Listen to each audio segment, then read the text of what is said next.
प्रभु जी। काम काम क्रोध विमुक्तानां यतीनां यत चेतसाम् अभितो ब्रह्म निर्वाणम वर्तते विदितात्मनां। हरे कृष्णा प्रभु जी, दंडवत। हाँ, रुचिका माता। बहुत बढ़िया। हरे कृष्णा प्रभु जी, दंडवत प्रणाम। दंडवत माता जी। काम क्रोध विमुक्तानां यति नाम यत चेत साम अभिवेतो ब्रह्म निर्वाणम वर्तते विदितात्मनां। हरे कृष्णा प्रभु जी, दंडवत प्रणाम। विदित हरे आत्मना। कृष्णा दंडवत जी। पढ़िए विधि माता। हरे कृष्णा प्रभु जी। हरे कृष्णा। काम क्रोध विमुक्तानां यतीनां यत चेतसाम् अभितो ब्रह्म निर्वाणं वर्तते विदितात्मनां। हरे कृष्णा प्रभु जी। हरे कृष्णा। पढ़िए रागिनी माता। पढ़िए नितेश प्रभु, आप पढ़ लीजिए, फिर रागिनी माता। काम क्रोध विमुक्तानां यतीनां यत चेतसाम् अभितो ब्रह्म निर्वाणं वर्तते विदितात्मनां। हरे कृष्ण।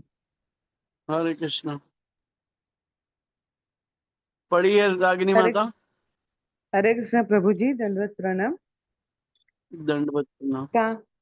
काम क्रोध विमुक्तानां यतीनां यत चेतसाम् अभितो ब्रह्म निर्वाणं वर्तते विदितात्मनां।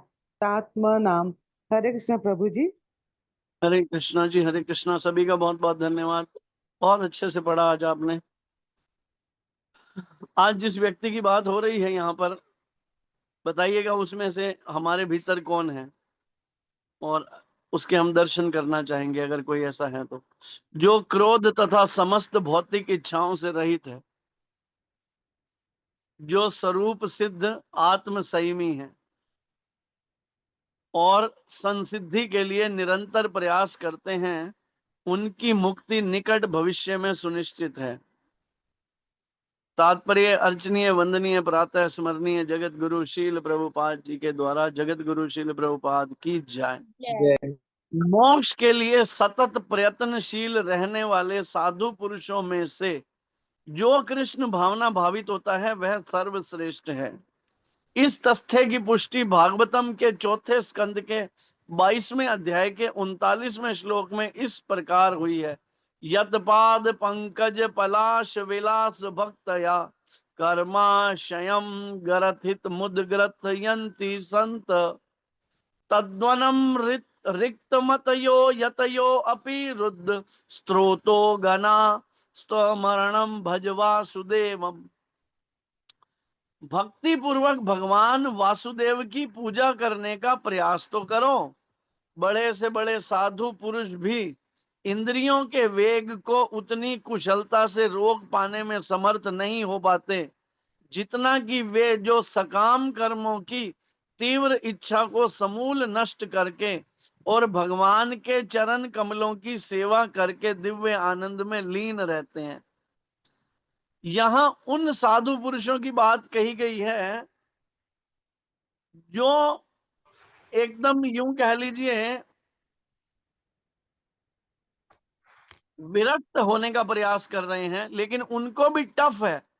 उनके मुकाबले वो बेटर हैं जो क्या कर रहे हैं, भगवान की मतलब जो भी वो कर्म कह रहे हैं वो कर रहे हैं, वो किस लिए कर रहे हैं, भगवान की सेवा के लिए कर रहे हैं। तो उनकी जो बताया जा रहा है उनकी मुक्ति निकट भविष्य में सुनिश्चित है। बद्ध जीव में कर्म के फलों को भोगने की इच्छा इतनी बलवती होती है कि ऋषि मुनियों तक के कठोर परिश्रम के बावजूद ऐसी इच्छाओं को वश में करना कठिन होता है। जो भगवत भक्त कृष्ण चेतना में निरंतर भक्ति करता है और आत्म साक्षात्कार में सिद्ध होता है, वह शीघ्र ही मुक्ति प्राप्त करता है। आत्म साक्षात्कार का पूर्ण ज्ञान होने से वह निरंतर समाधिस्थ रहता है। ऐसा ही एक उदाहरण दिया जा रहा है। देखिए, हम जितने भी बद्ध जीव हैं, हम सब आते हैं कंडीशन सोल्स में। हम जो भी कुछ करते हैं हमें उसका फल चाहिए। अभी जैसे मान लिया जाए कि कोई व्यक्ति कहे भी मैं एमबीबीएस डॉक्टर की पढ़ाई कर रहा हूं, लेकिन वो ये इच्छा ना करे कि मैं डॉक्टर बनूंगा, तो ऐसा पॉसिबल नहीं है ना। बड़े से बड़े कॉलेज में एडमिशन लिया है, क्यों लिया है? पहले उसका फल पता है कि ये करूंगा तो ये इसका फल है। यानी ये सारी बातें हो रही हैं कंडीशन सोल्स की, जिनको कर्मों के फल को भोगने की इच्छा बलवती होती है। और यहां तक कि ऋषि मुनियों तक के लिए कठोर परिश्रम के बावजूद ऐसी इच्छाओं को वश में करना कठिन होता है। अच्छा, यहां एक बात कही जा रही है, इच्छाएं हम कभी कभी कहते हैं कि जैसे हमने किसी इच्छा पर विजय पाने की कोशिश की, हम ऊपर से तो पा लेंगे, लेकिन जो अंदरूनी बीज हैं वो नहीं मरते ना। अनंत जन्मों के संस्कार हैं।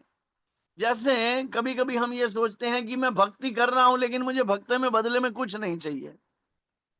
लेकिन क्या वास्तविकता में हम अपने अंतर मन को जागें? क्या कभी वास्तविकता में ऐसा है? कहीं ना कहीं हमारी सूक्ष्म इच्छाएं तो है ही। अभी तो सूक्ष्म छोड़ो, वैसी इच्छाएं हैं। इच्छाएं कैसी हैं कि मेरा भरण पोषण तो हो अच्छे से, है या नहीं?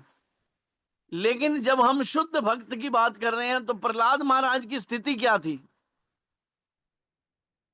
उनकी स्थिति क्या है?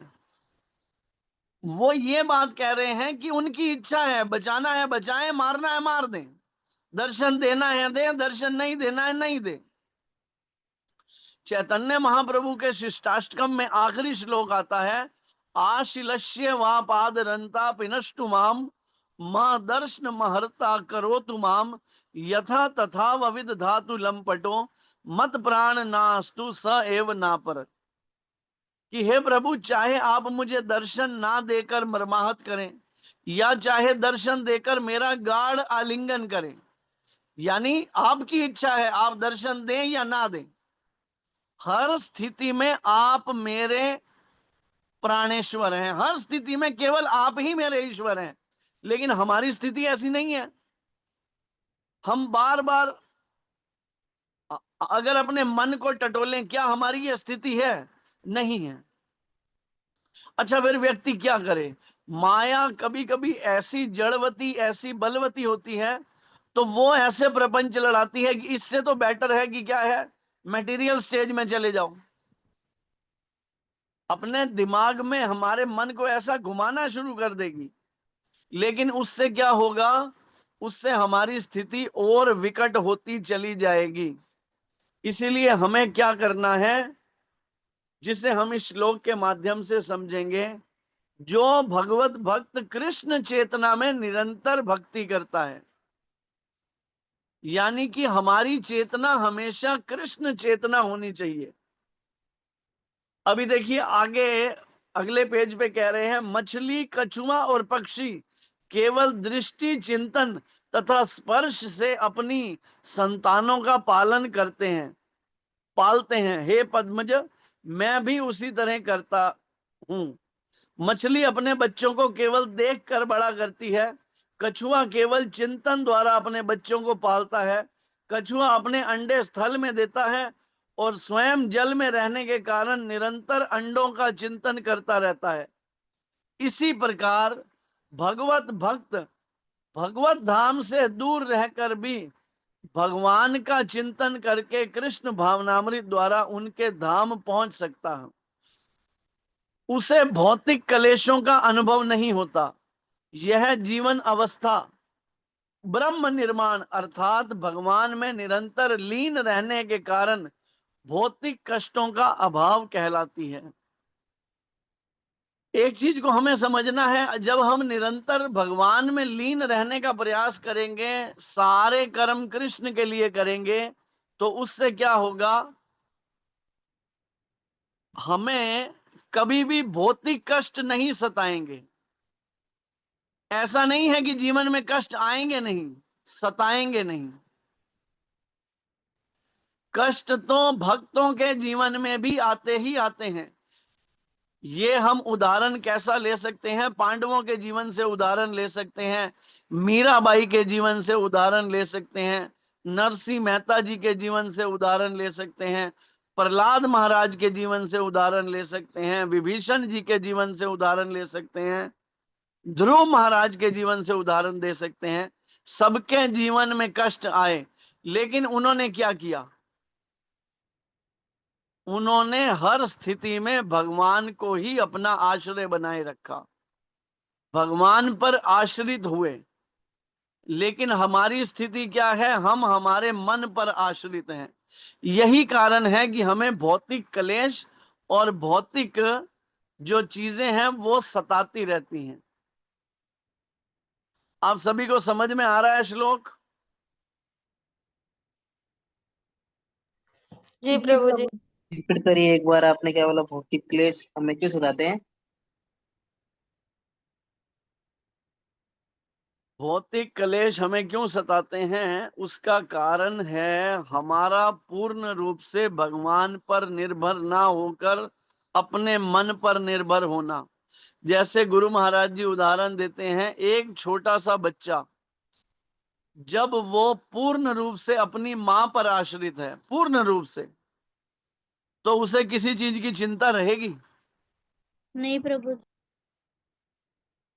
और जब एक बच्चा थोड़ा सा बड़ा हो जाता है, जब बच्चा पूर्ण रूप से मां पर आश्रित है, तो मां क्या करती है? बच्चे का ध्यान करती है ना? जी प्रभु। जी प्रभु। क्यों ध्यान करती है? प्रभु जी फिर से बोलना। क्यों ध्यान करती है बच्चा अपनी मां अपने बच्चे का?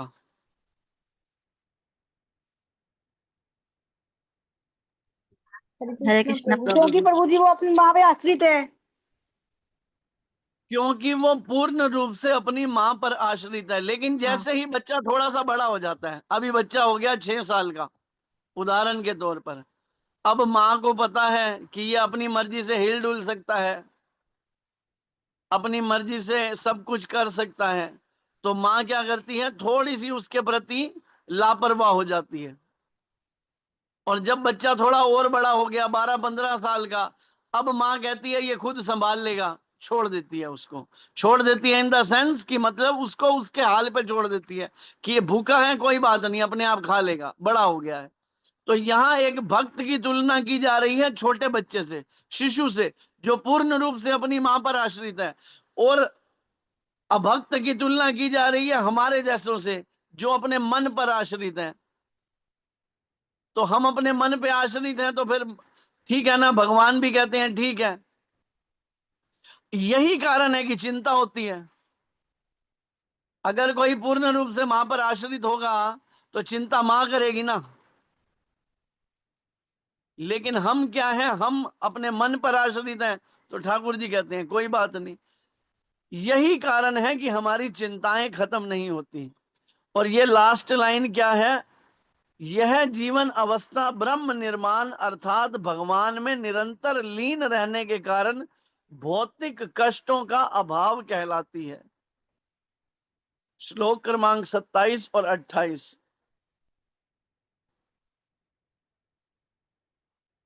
अब यहां पर जो ये 27 और 28 श्लोक है, इसमें से जो चीज बताई जाएगी उसे हमें समझना है। स्पर्शान कृत्वा बहि बाह्यान स्पर्शान कृत्वा बहिर्बाह्यान् चक्षुच एव अंतरे भ्रुवो चक्षुष एव अंतरे भ्रुवो प्राणापानो समो कृत्वा प्राणापानो समो कृत्वा समो कृत्वा नासाचारिणो नासाभयचारिणो चारिणो यतेन्द्रिये मनोबुद्धि यतेन्द्रिय मनोबुद्धि यत्रेन्द्रिय मनोबुद्धि मोक्ष परायणा मुनि मोक्षपरा मोक्षपरामणा विगतेच्छा भये क्रोधो विगतेच्छा भय क्रोधो या सदा मुक्त एव स। या सदा सदा मुक्त एव एव स। पढ़िए।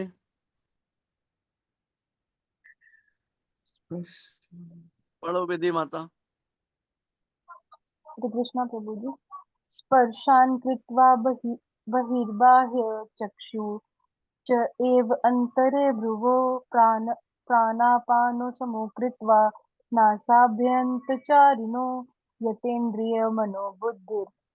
मुनिर्मोक्ष मोक्षपरायण विगतेच्छा भयक्रोधो यः सदा मुक्त एव स। हरे कृष्णा प्रभु जी। हरे कृष्णा। पढ़िए कीर्तिदा माता।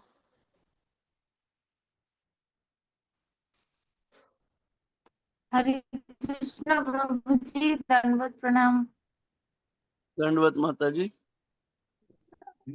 स्पर्शान् कृत्वा बहिर्बाह्यं चक्षुश्चैवान्तरे भ्रुवो प्राणापानौ समौ कृत्वा नासाभ्यन्तरचारिणौ यतेन्द्रियो हरि बोल। मनोबुद्धि मुनिर्मोक्षपरायण विगतेच्छाभयक्रोधो स एव मुक्त एव स। हरे कृष्ण प्रभु जी, दंडवत प्रणाम।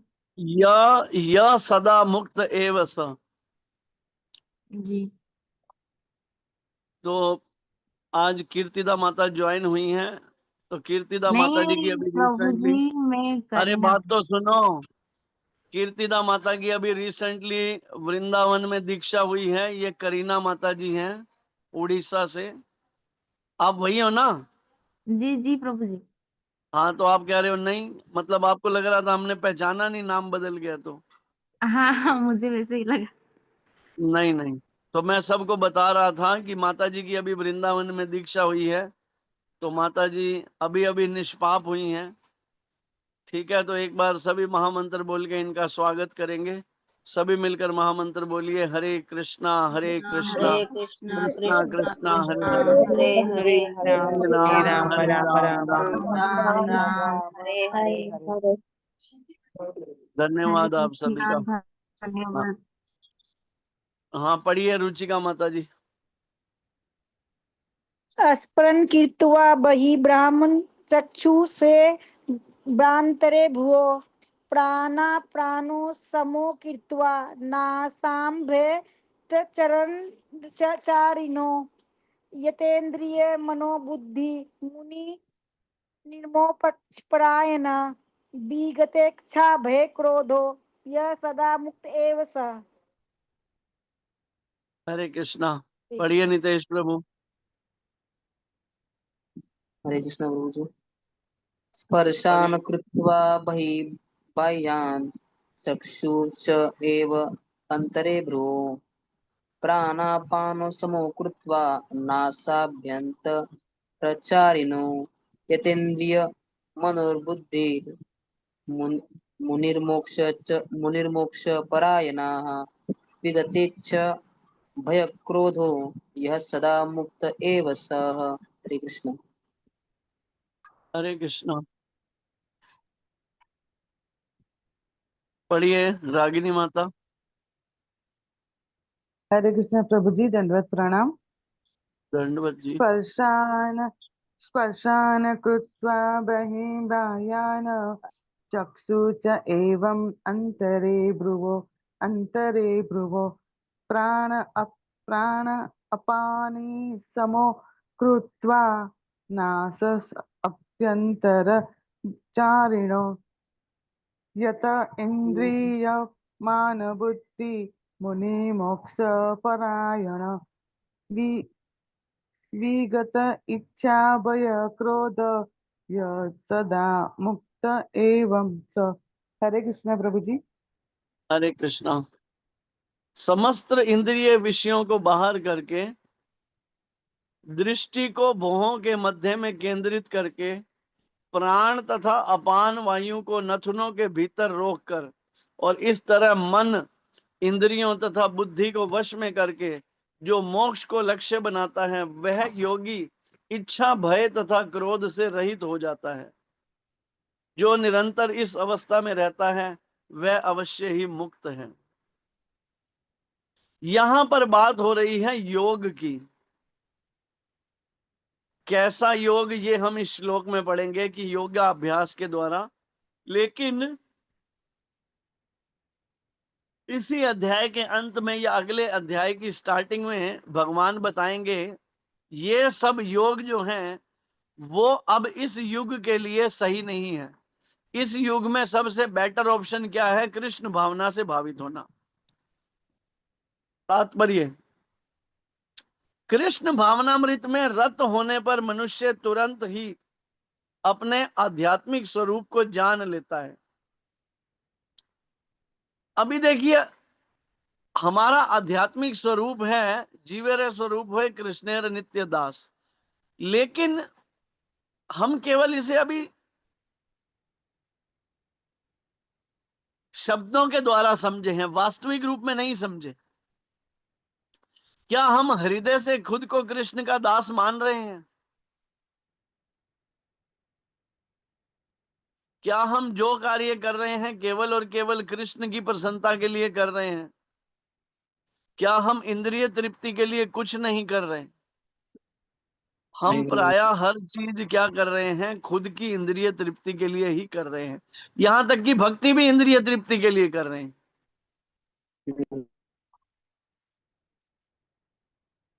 कैसे प्रभु इसीलिए जी? अभी तक कैसे इंद्रिय तृप्ति के लिए भक्ति कर रहे हैं प्रभु जी?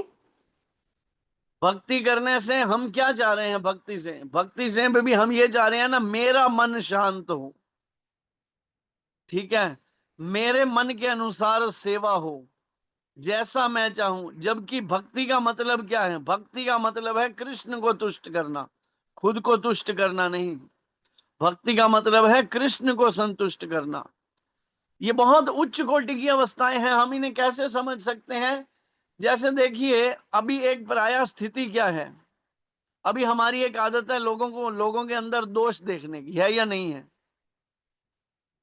चाहे हम इस क्लास में भी हैं, हम लोगों में दोष देखते हैं। चाहे हम मंदिर में हैं, हम लोगों में, दूसरों में दोष देखते हैं।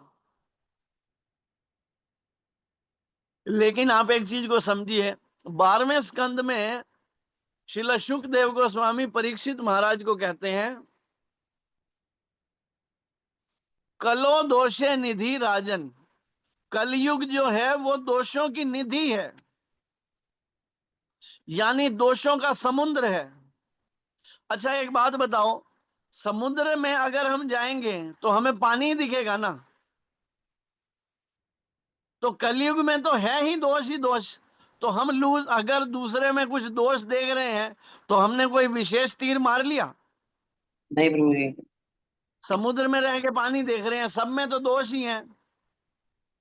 लेकिन अच्छी बात तो तब है ना जब हम दूसरों में भी अच्छाई ढूंढें। भक्ति अगर हम चाहते हैं करना, तो हमें क्या करना है? हमें सब में अच्छाई ढूंढने का प्रयास करना है। एक बहुत सुंदर कथा आती है महाराजा वासुदेव की।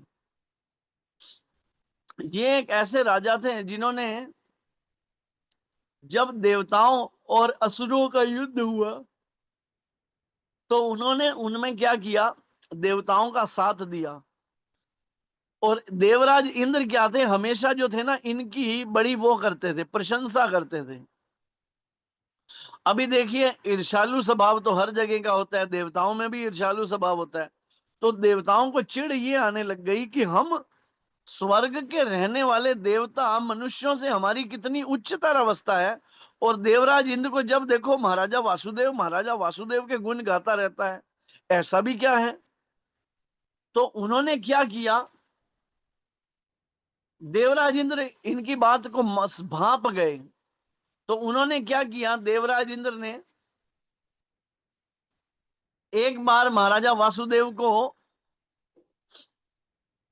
सभी देवताओं को नीचे लेकर इस मृत्यु लोक पर आए, और एक जगह से जा रहे थे, वहां उन्होंने क्या किया?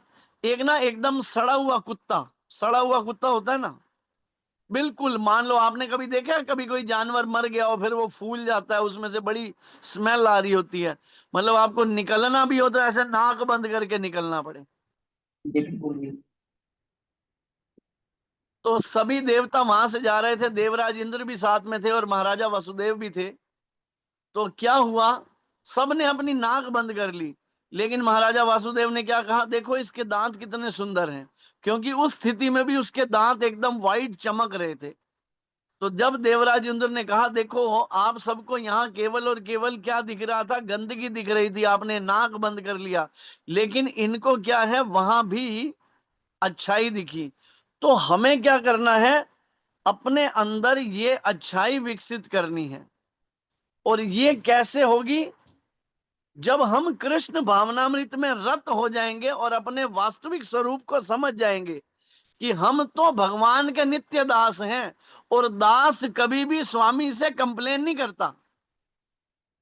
और हम देखो सुबह से शाम तक कंप्लेन ही कंप्लेन करते रहते हैं। आगे कह रहे हैं, जिसके पश्चात भक्ति के द्वारा वह परमेश्वर को समझता है। जब मनुष्य भक्ति करता है तो वह दिव्य स्थिति को प्राप्त होता है और अपने कर्म क्षेत्र में भगवान की उपस्थिति का अनुभव करने योग्य हो जाता है। अभी देखिए, हमारी स्थिति भले ही बहुत आगे की नहीं है, लेकिन हम इस स्थिति में तो अवश्य हैं कि हम बार बार भगवान की उपस्थिति का अनुभव कर रहे हैं या नहीं कर रहे हैं?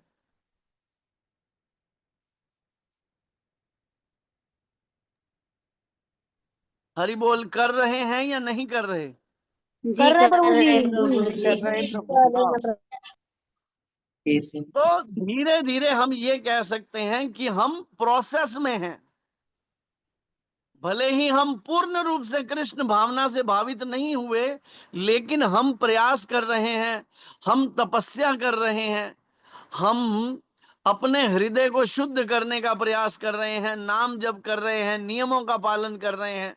तो धीरे धीरे धीरे एक दिन वो अवस्था भी आएगी जब हम इस विशेष स्थिति में पहुंचेंगे। मुक्ति विषयक उपयुक्त सिद्धांतों का प्रतिपादन करके श्री भगवान अर्जुन को यह शिक्षा देते हैं कि मनुष्य किस प्रकार अष्टांग योग का अभ्यास करके इस स्थिति को प्राप्त होता है। यहाँ भगवान अर्जुन को अष्टांग योग के विषय में बता रहे हैं, लेकिन भगवान आगे ये भी क्लियर करेंगे कि अष्टांग योग अब के युग में पॉसिबल नहीं है। सबसे पहले ये बात ध्यान रखिएगा, अष्टांग योग क्या है? 8 विधियां, यम, नियम, आसन, प्राणायाम, प्रत्याहार, धारणा, ध्यान तथा समाधि में विभाजित है। छठे अध्याय में योग के विषय में विस्तृत व्याख्या की गई है। 5वां अध्याय ये जो चल रहा है, इसके अंत में इसका प्रारंभिक विवेचन ही दिया गया है। योग में प्रत्याहार विधि से शब्द, स्पर्श, रूप, स्वाद, गंध का निराकरण करना होता है और तब दृष्टि को दोनों भौहों के बीच लाकर अध खुली पलकों से नासाग्र पर ध्यान केंद्रित करना पड़ता है। आंखों को पूरी तरह बंद करने से कोई लाभ नहीं होता, तब सो जाने की संभावना रहती है, और ना ही आंखों को पूरा खुला रहने से कोई लाभ, तब तो इंद्रिय विषयों द्वारा आकृष्ट होने का भय बना रहता है। नथुनों के भीतर श्वास की गति को रोकने के लिए प्राण तथा अपान वायुओं को सम किया जाता है। ऐसे योगाभ्यास से मनुष्य अपनी इंद्रियों के ऊपर नियंत्रण प्राप्त करता है, बाह्य इंद्रिय विषयों से दूर रहता है और अपनी मुक्ति की तैयारी करता है। सच बताइए, आपको इसमें से कुछ समझ में आ रहा है? क्योंकि यह इस युग में पॉसिबल ही नहीं है। ये पॉसिबल ही नहीं है। कोई रेयरेस्ट एंड रेयरेस्ट योगी ये काम कर सकते हैं। उससे बेटर क्या कहेंगे, नीचे भगवान बताएंगे, इस योग विधि से मनुष्य समस्त प्रकार के भय तथा क्रोध से रहित हो जाता है और परमात्मा की उपस्थिति का अनुभव करता है। दूसरे शब्दों में अब बात आई हमारे सुनने वाली, कृष्ण भावनामृत योग के सिद्धांतों को संपन्न करने की सरलतम विधि है। ये इजी है। अगले अध्याय में इसकी विस्तार से व्याख्या होगी, किंतु कृष्ण भावना भावित व्यक्ति सदैव भक्ति में लीन रहता है, जिससे इंद्रियों के अन्यत्र प्रवृत्त होने का भय ही नहीं रहता।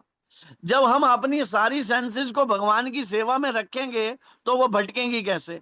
फिर हमें यम, नियम, आसन, प्राणायाम, वो जिसे कह रहे हैं अपान वायु, प्राण वायु, इसको ये करना वो करना जरूरत ही नहीं है। उससे बेटर क्या है, आप जो घर का काम कर रहे हो, फुल्का बना रहे हो, फुल्का बनाते बनाते बड़े भाव से नाम जपते जपते ठाकुर जी के लिए प्रसाद बनाइए, उनका पवाइए और उनके उच्चिष्ट को ग्रहण कर लीजिए। यह सरलतम विधि है। धन कमाने जा रहे हैं, धन कमाइए, धन जो है वो भगवान की सेवा में लगाइए, यह सरल विधि है। अच्छा मान लीजिए हम गाना गाने का मन कर रहा है तो भगवान का भजन गाइए, कुछ सुनने का मन कर रहा है तो भगवान के विषय में कथा श्रवण कीजिए, कुछ इत्र सूंघने का मन कर रहा है तो भगवान का इत्र सूंघ लीजिए, फूल सूंघ लीजिए भगवान के चरणों से। यानी जितनी भी हमारी जो सेंसेस हैं, आंख, नाक, कान, शब्द, रूप, रस, गंध, स्पर्श और जीवा, इनको जब हम भगवान की सेवा में लगाएंगे तो वो बेटर ऑप्शन है। अगले अध्याय में इसकी विस्तार से व्याख्या होगी। किंतु कृष्ण भावना भावित व्यक्ति सदैव भक्ति में लीन रहता है। बार बार ये शब्द को आ रहा है, निरंतर, सदैव। यानी अधिक से अधिक समय हमें क्या करना है, वो भगवान की भक्ति में लगाने का प्रयास करना है। और वो हम कैसे कर सकते हैं? अपनी पूरी दिनचर्या को कृष्ण भावना से भावित कर सकते हैं। अगर हम स्कूल पढ़ने जा रहे हैं तो इस भाव से जाएं कि जो भी हम पढ़ेंगे हम उसको ठाकुर जी की सेवा के निमित्त ही लगाने वाले हैं। अगर डॉक्टर बनेंगे, अगर लॉयर बनेंगे, अगर आईपीएस बनेंगे, अगर टीचर बनेंगे तो क्या करेंगे? बाकियों को कृष्ण भावना से भावित करेंगे।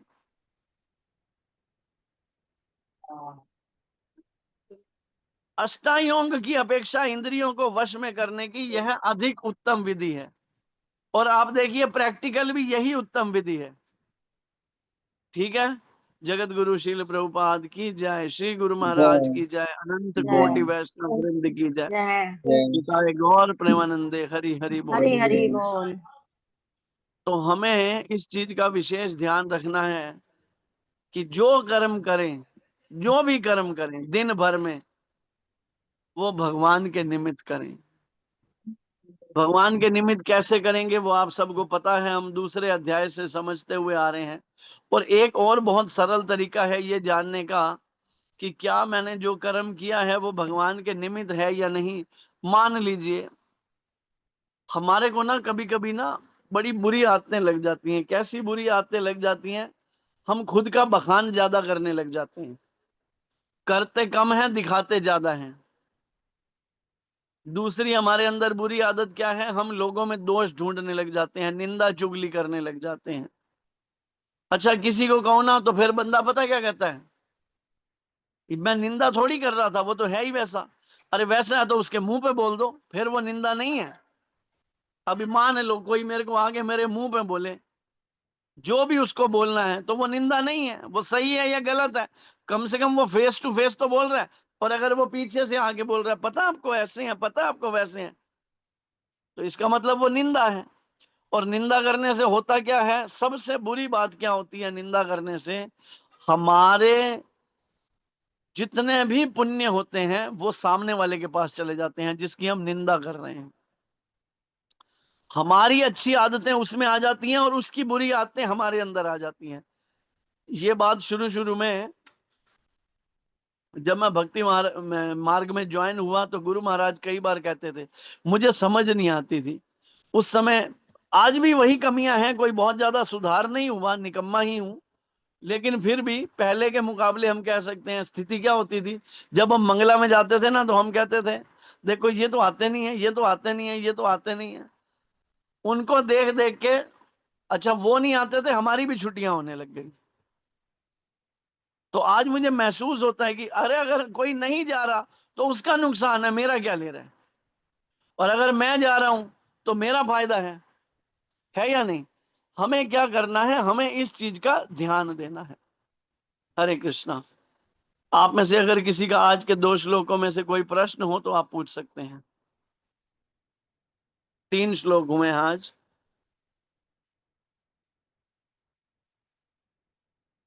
जिसको कुछ समझ में आया हो या किसी को कुछ ना समझ में आया हो।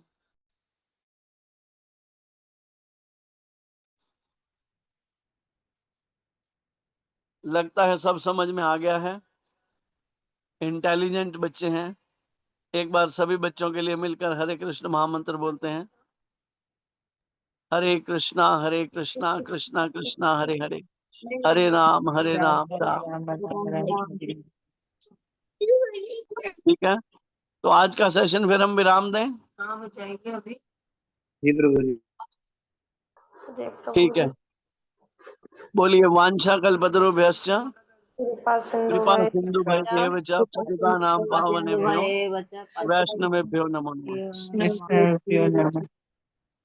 ये एक रिपुन वर्मा ने लिखा है, गुरुजी अगर हम जन्माष्टमी के दिन भगवत गीता आगे नहीं नहीं, कहना जितने भक्ति शायद खाएंगे शायद कृष्ण भक्ति आ जाए।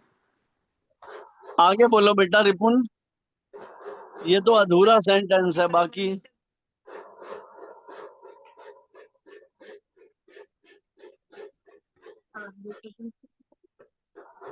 पढ़ो तो हमको उसका दुगना लाभ मिलता है। दुगना नहीं, अनंत गुना लाभ मिलता है। मैं आपको बताना भूल गया, ये समझ लीजिए, अगर कोई एकादशी के दिन केवल उपवास रखें तो उसको 20 करोड़ एकादशियों का फल है। 20 करोड़। और महा प्रभु जी आप या तो अनम्यूट करके पूछिए ना, क्या पूछ रहे हैं? आधे शब्द बीच में समझ नहीं आ रहे मुझे।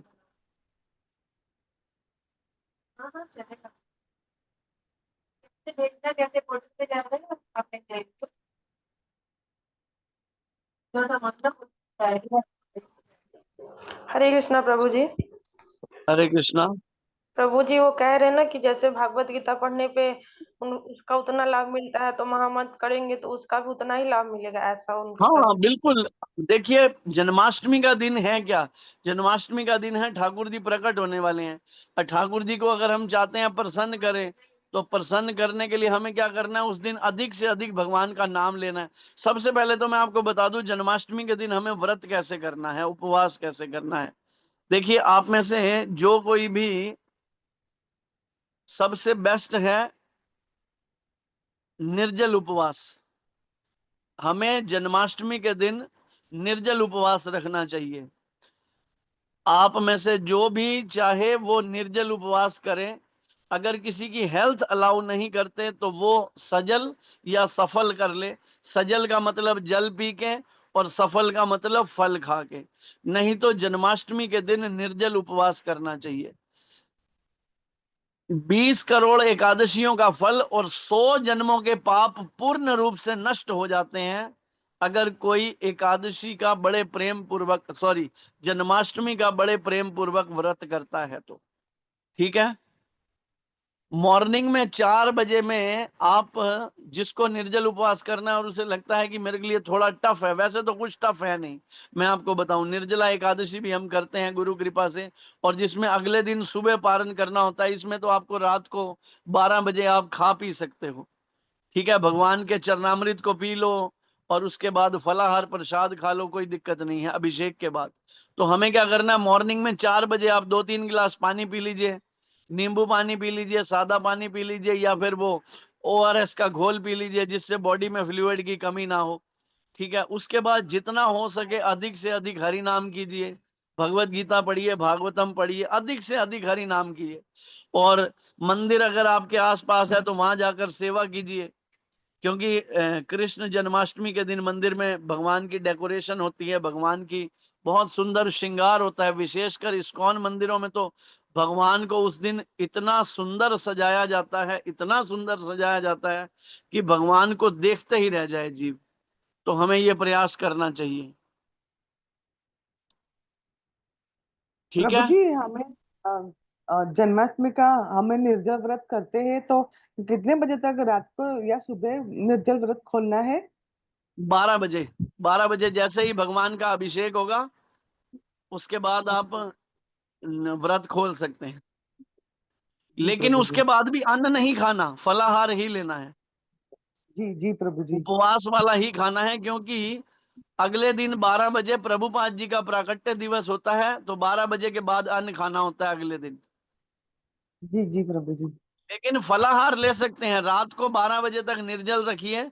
लेकिन मैं फिर कह रहा हूं, अगर कोई निर्जल नहीं रह सकता तो वो सजला या सफला करके व्रत करे, अन्न नहीं खाए। जी प्रभु जी। हरे कृष्णा। हरे कृष्णा। बोलिए पूजा शर्मा माता जी। हरे कृष्णा प्रभु जी, दंडवत प्रणाम। दंडवत माता जी। प्रभु जी, गुरु कृपा से मुझे बात शेयर करनी थी। गुरु कृपा से मुझे जानकीपुर मंदिर में जन्माष्टमी के दिन किचन सेवा मिली है।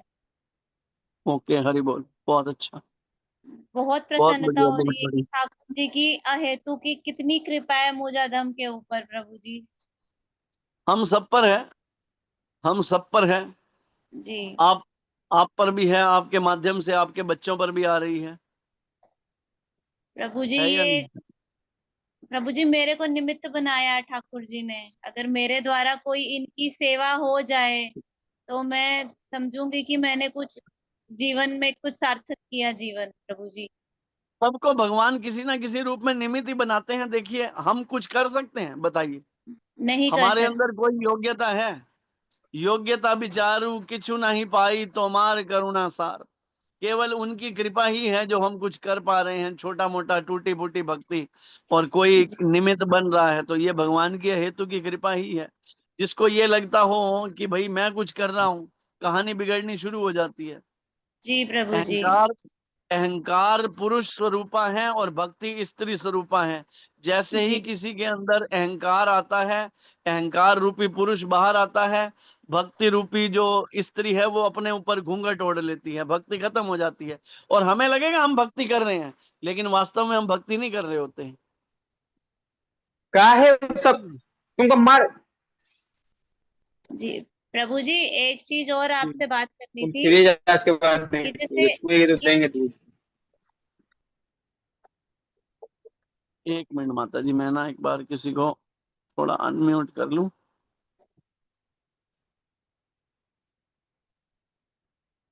हाँ, बोलिए माता जी। प्रभु जी आवाज आ रही है मेरी? हाँ जी, हाँ जी, आ रही है। प्रभु जी, मुझे एक्चुअली एक दो दिन पहले एक बच्ची ने बताया कि मैम हम्म। हमको ना एक दो टीचर्स ने बोला कि ये इंग्लिश वाली मैडम है ना, जो इससे दूर रहा करो। अच्छा, जी हरि बोल। मैं आपकी बात नहीं सुन पाया माता जी, क्या बोल रहे थे आप? मैं कह रही हूँ, मेरे ना कुछ बच्चे हैं ना मेरी क्लास के। जी अब वो जी। कौन है, अब वो तो ज्यादा नहीं बता पाऊंगी, लेकिन उनको किसी ने, दूसरे टीचर्स ने बोला है कि ये वाली मैडम से ना दूरी बना के रखा करो। अच्छा, जी ठीक है।